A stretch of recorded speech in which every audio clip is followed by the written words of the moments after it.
kredit macet ini pelakunya adalah mafia-mafia berdasi, penikmatnya adalah cukong-cukong yang berkolaborasi dengan aparatur. Ya penikmatnya ya kita yang menderitanya. Assalamualaikum warahmatullahi wabarakatuh. Jumpa lagi dengan kami Bandit Kota, berpikir cerdas ala bandit. Edisi kali ini kita akan membahas kredit macet UMKM yang mau dihapuskan oleh pemerintah, dalam hal ini Teten Mas Duki selaku Menteri Koperasi. Bagaimana tanggapan teman-teman? Kredit macet inilah awal kriminalnya yang dilakukan oleh lembaga. Karena bagi kami, ketika kredit macet itu yang menanggung dan yang rugi adalah kaum masyarakat.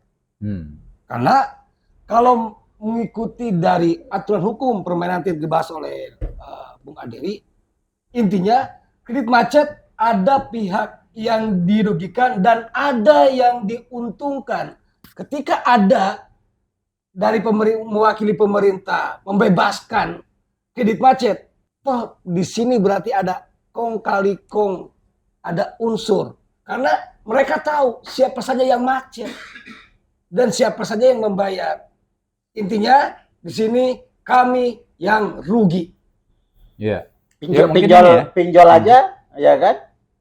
Kalau tidak bayar, dikejar-kejar debt collector. Lah ini kok tiba-tiba pemerintah memutihkan duit kredit macet yang nilainya dari UMKM BRI saja itu 1.300 triliun yang disalurkan ke UMKM ini. Kira-kira siapa yang menikmati ini? Enggak, memang harus diusut dulu, harus dibedah dulu si penerima-penerima itu. Kalau dilihat angkanya kan juga lumayan besar itu ya. Ya. Bahkan nyampe berapa tadi itu? 1.300 triliun. 1.300 triliun atau 1.037 triliun. Itu ya? BRI saja? Itu BRI saja. Itu bayangkan 1.000 triliun.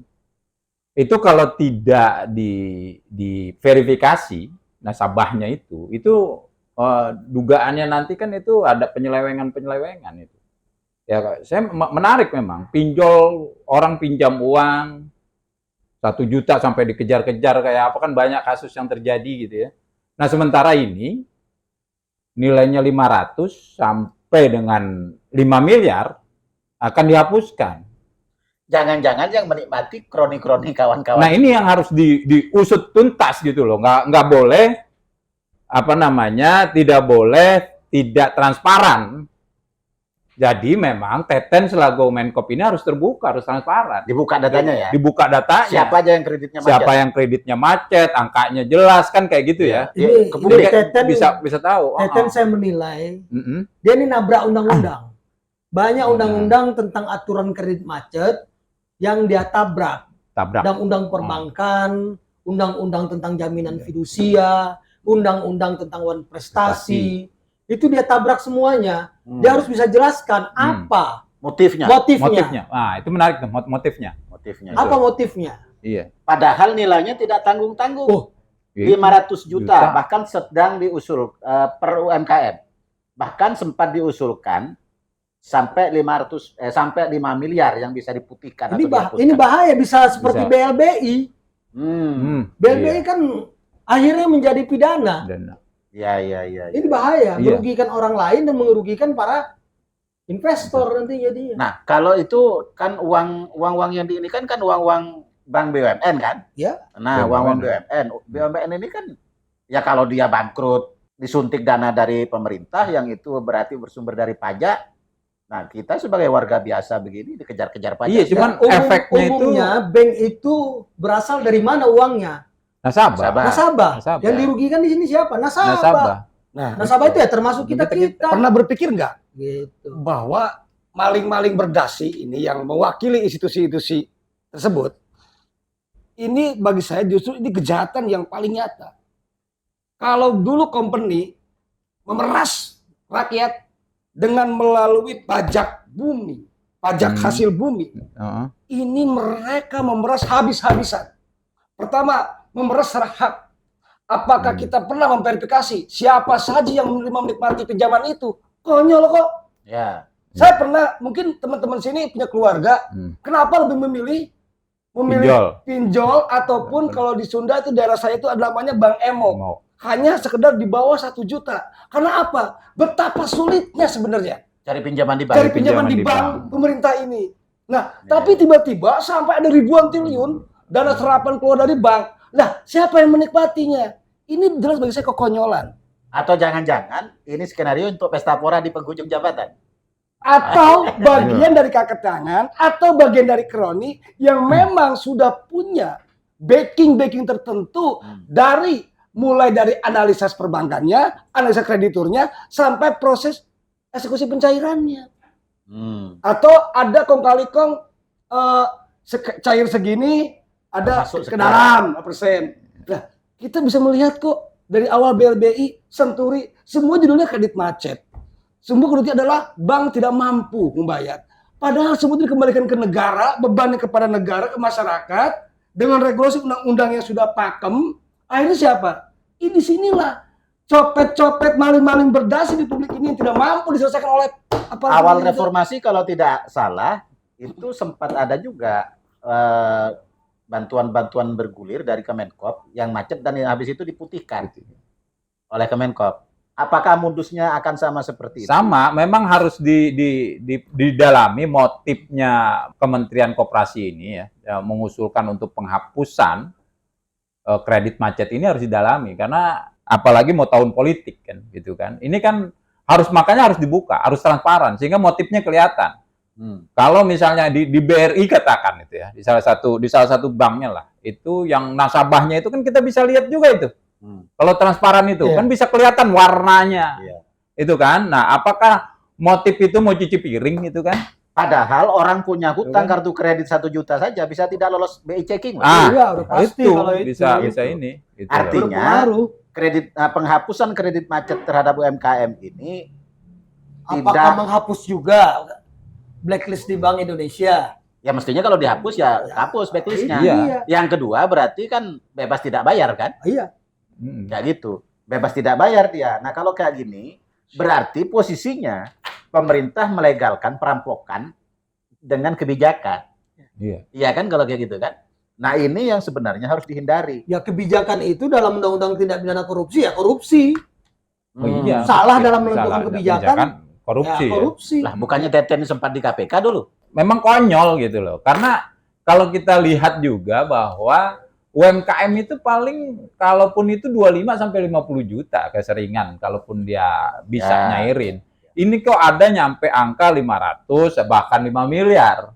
Kalau sampai 500 macet, berarti tim analisnya ini kan ada indikasi seperti yang itu tadi. dia. Ya kan kong kali kong dari awal. Nah, kemudian kalau dikatakan UMKM, apakah mereka ketika menerima bantuan kredit tadi itu berupa apa? KUR?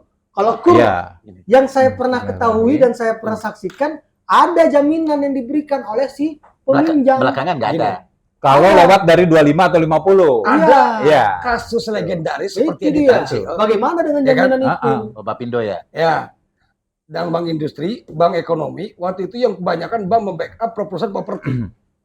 Berbondong-bondong dari awal 95 sampai ke tahun 97. Akhirnya pemerintah Pak Harto mengejar kebijakan dulu bailout, ya kan? Dan jadi kasus BLBI. Iya. Dan kita tahu siapa penikmatnya dan penggelapannya ini. Ya baru kita tahu belakangan toh? Iya. Sampai baru kemarin dipansuskan tuh.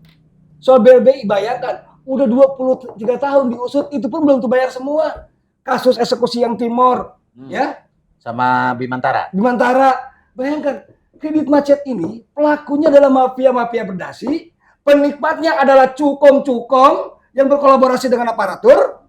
Ya penikmatnya ya kita yang menderitanya. Loh, sampai kapan ini sebut bagi saya penjajahan finansial? Gimana kita ngomong kita merdeka? Kalau kita masih jajah secara finansial kok. Ya, saya pikir gini, karena angkanya ini bombastis ya. Angkanya itu kan 1.000 triliun. 1.000 triliun itu kalau APBD kita saja kan, APBN kita itu kan sekitar 3.000-an lah itu ya. Itu kan 1/3 dari APBN. Ini nggak bisa program ini. Dan yang karena nilainya begitu besar. Dan yang mau dihapuskan itu kredit macet UMKM dari tahun 2015. Bayangkan Iya, 2015 sampai dengan 8 tahun. 2023. Tanyakan saja sama Bu Sri 8 Mulyani, tahun. katanya ada stimulan soal kesehatan keuangan nasional perbankan kita dengan mengembalikan seluruh potensi-potensi keuangan negara kan, salah satu dari macet ini. Loh, kok ada pembiaran, malah didukung, Ada undang-undangnya. Padahal kalau orang ambil kredit motor atau misalnya dia ambil kredit rumah, telat bayar saja, udah dipalang itu pintu ininya. Asetnya kan, udah disita sama bank, kayak gitu. Nah ini kok pemerintah melegalkan itu. Satu, ini tidak memiliki asas keadilan. Yang kedua, ini melakukan pembiaran terhadap praktek-praktek segelintir orang yang menikmati itu. Kedua, ini soal mentalitas bangsa ini. Karena kita membiarkan dan memberi fasilitas bagi pelanggar-pelanggar kredit atau membiarkan orang yang tidak membayar hutang.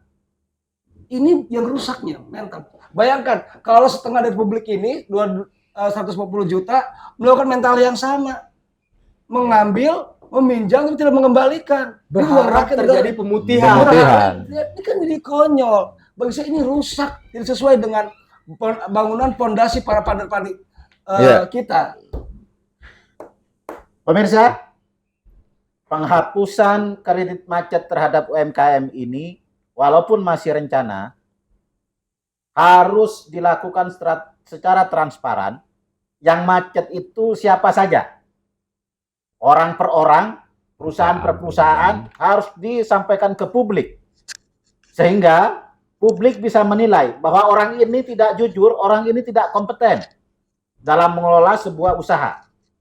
Yang kedua, publik juga bisa menilai apakah orang itu bagian kroni dari pihak-pihak tertentu yang mencari keuntungan, mengalir jair keruh, berlindung di balik kebijakan. Dan yang ketiga, kita juga akan mengetahui apakah pemerintah sengaja melakukan pembiaran karena praktek-praktek itu dilakukan oleh sekelompok orang yang menjadi bagian dari kelompok-kelompok tersebut. Dalam hal ini kejahatan kerah putih.